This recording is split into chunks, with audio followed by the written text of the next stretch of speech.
बाबा तारा जी की इस पवित्र भूमि पर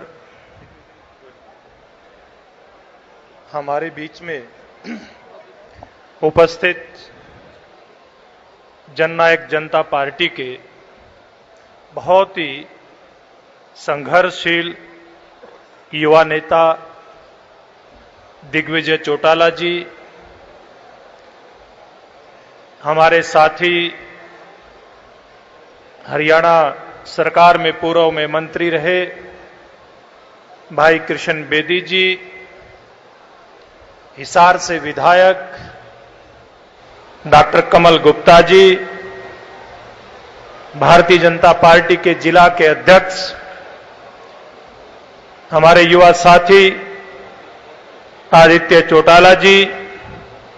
जननायक जनता पार्टी के जिला के अध्यक्ष भाई सर्वजीत मसीता जी, हलोपा के संस्थापक अध्यक्ष और सिरसा के लोकप्रिय विधायक भाई गोपाल कांडा जी, पूर्व विधायक रामचंद्र कंबोज जी, पूर्व विधायक कृष्ण कंबोज जी, पूर्व विधायक बलकौर सिंह जी, भारतीय जनता पार्टी के जिला के सभी पदाधिकारीगण, सुरेंद्र आर्या जी प्रदेश में सचिव भारतीय जनता पार्टी में, अमीर चंद मेहता जी, अमन चोपड़ा जी, भूपेश मेहता जी, रणदीप बादू जी, निताशा शिहाग जी और दोनों ही पार्टियों के सभी बहुत ही वरिष्ठ और संघर्षशील कार्यकर्ता भाइयों बहनों, रात बहुत देर से हम सब लोगों ने तय किया कि चुनाव की शुरुआत में ही दोनों पार्टियों के कार्यकर्ता और ऐसे सभी साथी जिन्होंने गोपाल जी, गोविंद जी की इस समाज सेवा का जो संघर्ष इनका रहा है, जिन्होंने इनका साथ दिया कदम कदम पर, ऐसे सब साथियों की एक बैठक बुला करके चुनाव का श्री गणेश किया जाए। और मैं सभी साथियों को, भारतीय जनता पार्टी, गोपाल जी की टीम और जननायक जनता पार्टी के पदाधिकारियों को इस बात के लिए धन्यवाद करता हूं और बधाई भी देता हूं कि 4 घंटे के नोटिस पर हजारों कार्यकर्ताओं की यहां उपस्थिति जो दर्ज करवाई है, ये इस बात का संकेत है कि ये जो चुनाव है, इलाहाबाद का जो ऐतिहासिक चुनाव है, ये चुनाव जीतने का संकल्प लेकर के आप सब कार्यकर्ता भाई बहन यहां पर उपस्थित हुए हैं। ये मीडिया के साथी यहां पर उपस्थित हैं। अभी दिग्विजय चौटाला जी बहुत विस्तार से अपनी बात कह करके गए। उससे पूर्व के वक्ताओं ने, दोनों ही पार्टी के नेताओं ने राजनीतिक स्थिति किस प्रकार की इलाहाबाद और सिरसा की है, इस बात के बारे में बहुत बारीकी से बताने का काम किया। और यह बात आपको ध्यान में आई, जैसे दिग्विजय जी बता रहे थे कि इस चुनाव की नौबत क्यों आई, और इधर एक पत्रकार बहन का जो इंटरव्यू अभय सिंह जी चौटाला के बेटे के साथ हुआ, जिसमें उन्होंने कहा कि आगे भी इस्तीफे की जरूरत भी तो इस्तीफा दे देंगे। क्यों भाई, क्या इलाहाबाद की जनता इस्तीफा खेलने के लिए कोई थोड़ी है? इलाहाबाद की जनता जिसको विकास की जरूरत है, इलाहाबाद की जनता जो केंद्र में भारतीय जनता पार्टी की एनडीए की सरकार नरेंद्र मोदी जी के नेतृत्व में चल रही है, इलाहाबाद की जनता हरियाणा की सरकार मुख्यमंत्री मनोहर लाल जी और उप मुख्यमंत्री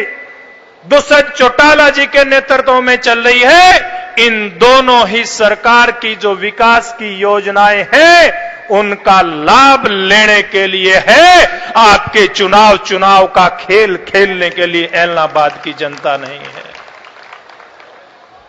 मेरे से पूर्व हमारे छोटे भाई और संघर्षशील यहां के जिला के अध्यक्ष आदित्य चौटाला जी बता रहे थे, मेरी 2003 की मोटरसाइकिल रैली की चर्चा कर रहे थे जो मैं हरियाणा भर में मैंने की थी और उसमें इलाहाबाद सिरसा जिले में आया था। लेकिन आदित्य जी यहां अमीर चंद जी बैठे, 1 जनवरी 2001 12 दिन की पदयात्रा तलवाड़ा गांव से हमने शुरू की थी। आज से 21 साल पहले जो हालात इस विधानसभा क्षेत्र के थे, कल हम नॉमिनेशन फॉर्म भरने के लिए गए, हमारे जिला के प्रभारी अमरपाल राणा जी, गोविंद जी, हम सब लोग इकट्ठे बैठे थे, तो मैंने गोविंद जी को एक बात कही थी, 7 साल में जो कुछ बदला है वो बदला है, वरना मैं 2001 में पद यात्रा भी करके गया था, 3 में मोटरसाइकिल यात्रा भी करके गया था। अगर कुछ बदला है तो किसान की मेहनत से खेतों की हरियाली जरूर बदली है, बाकी यहां पर कुछ नहीं बदला है। बहुत सारी सरकारें आई चली गई। मैं पिछली विधानसभा में यहां हमारे साथी सरदार बलकौर सिंह बैठे हैं, अभय सिंह चौटाला जी के नेतृत्व में विधानसभा में होते थे, भाई रामचंद्र कंबोज जी बैठे हैं। अगर आपकी याददाश्त ठीक हो तो मैंने विधानसभा के अंदर एक बात कही थी कि अभय सिंह जी, आप हरियाणा भर में भारतीय जनता पार्टी की, नरेंद्र मोदी जी की, मनोहर लाल जी की बुराइयां करते घूमते हो, हम सब लोगों को गालियां निकालते घूमते हो, लेकिन मैंने पैदल भी घूम करके देखा है, मोटरसाइकिल पर भी घूम करके देखा है, जो पानी सेम का चोपटा से शुरू हो करके भट्टू मंडी और उसके आसपास के क्षेत्र में था, आपने कभी भी विधानसभा में उसकी आवाज उठाने का काम नहीं किया। मैं गलत तो नहीं कह रहा बलकौर सिंह जी, ये रिकॉर्ड की बात है। ये कृष्ण कंबोज जी और सारे पूर्व विधायक बैठे, और विधानसभा में मैंने मुख्यमंत्री जी से आग्रह किया था कि मुख्यमंत्री जी,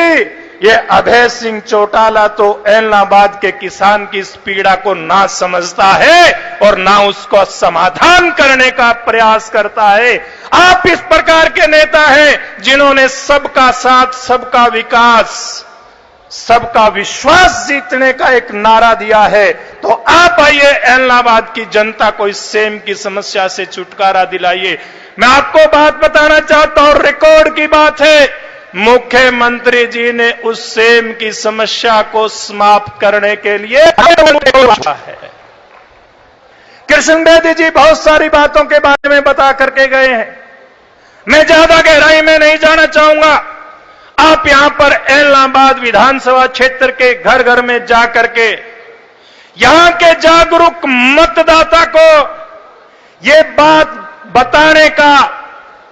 जिम्मेवारी उठाने वाले कार्यकर्ता यहां पर भारतीय जनता पार्टी, जननायक जनता पार्टी और हमारे कांडा साहब के उपस्थित हैं। आप सब लोगों की यह जिम्मेवारी बनती है कि घर घर संपर्क नहीं, जन जन संपर्क आपने करना है और विपक्ष की पोल को खोल करके रखना है।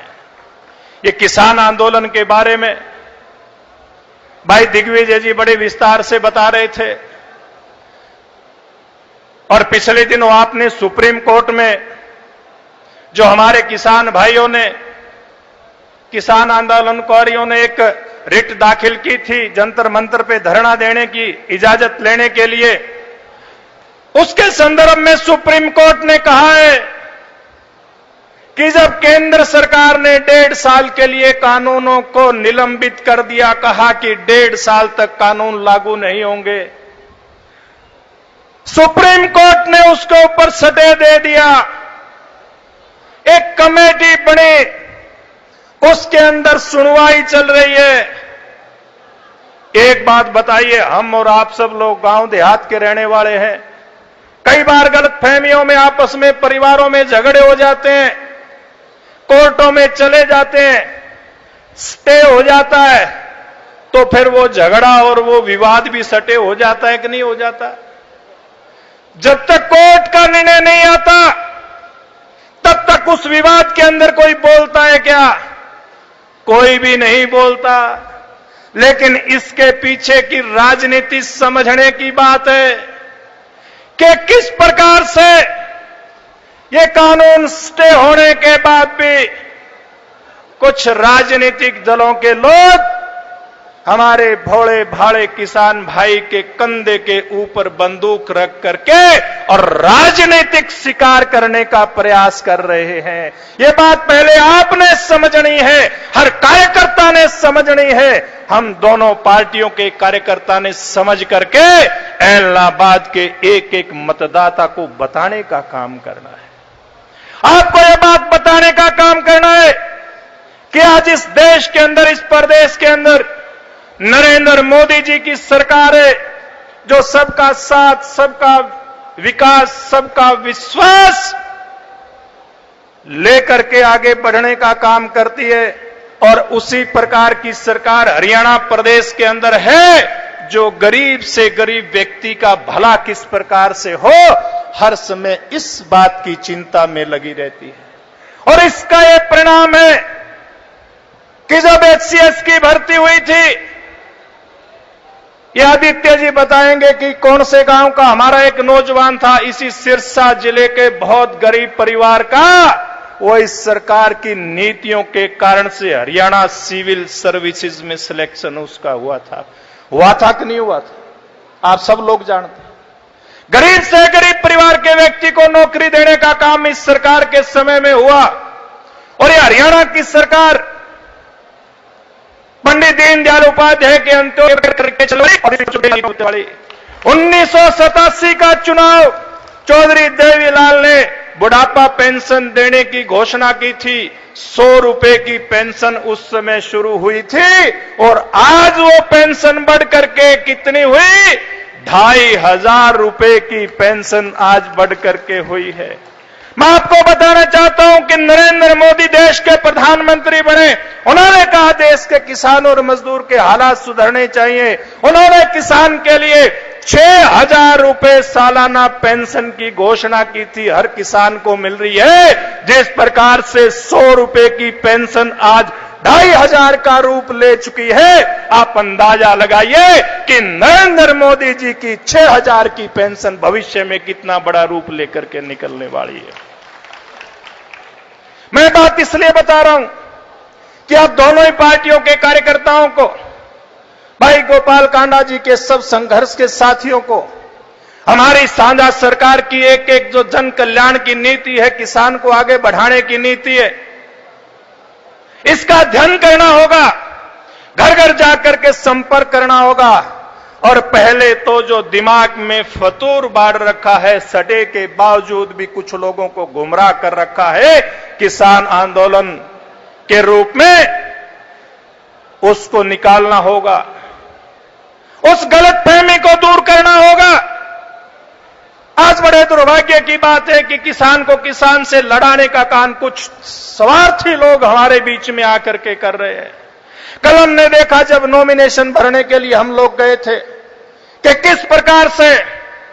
इंडियन नेशनल लोकदल पार्टी और कांग्रेस पार्टी के कार्यकर्ता, हमारे पास सबकी वीडियो है, सबके फोटो है, किसान के भेष में किसान को बदनाम करने का काम कर रहे हैं। हम पहले भी कह रहे हैं कि जो इस प्रकार की शरारतें करते हैं, ये वास्तव में किसान नहीं, किसान तो आंदोलन करता है, तो किसान ने आंदोलन पहले भी किए हैं, किसान आंदोलन शांतिपूर्ण तरीके से करता है। ये इन विशेष पार्टियों के लोग हैं जो किसान को बदनाम करने का काम करते हैं। तो सारी बातें ध्यान में रख करके, और इस बात को ध्यान में रख करके, और ये हमारी आज की सभा के केंद्र बिंदु भाई गोविंद कांडा जी,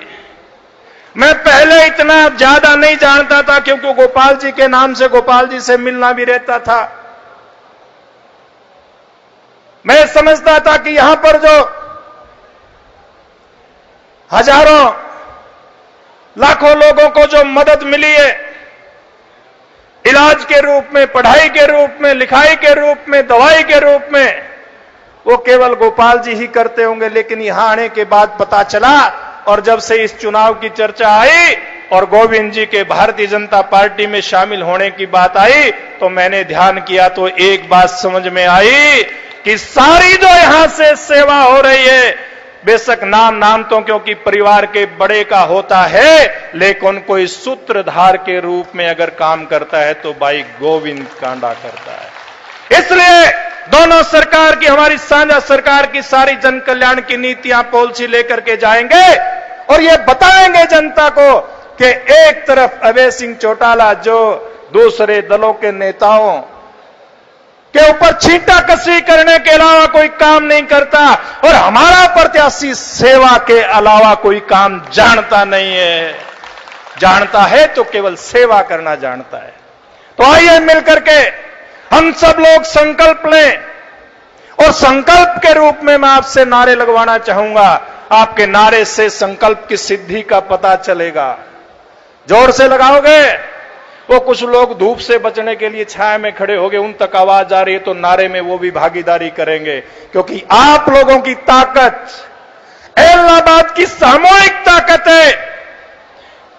यह भारतीय जनता पार्टी और जननायक जनता पार्टी के कार्यकर्ता की साझी ताकत है, हमारे कैंडिडेट गोविंद कांडा की ताकत है। तो जोर से नारा लगाएंगे, भारत माता की,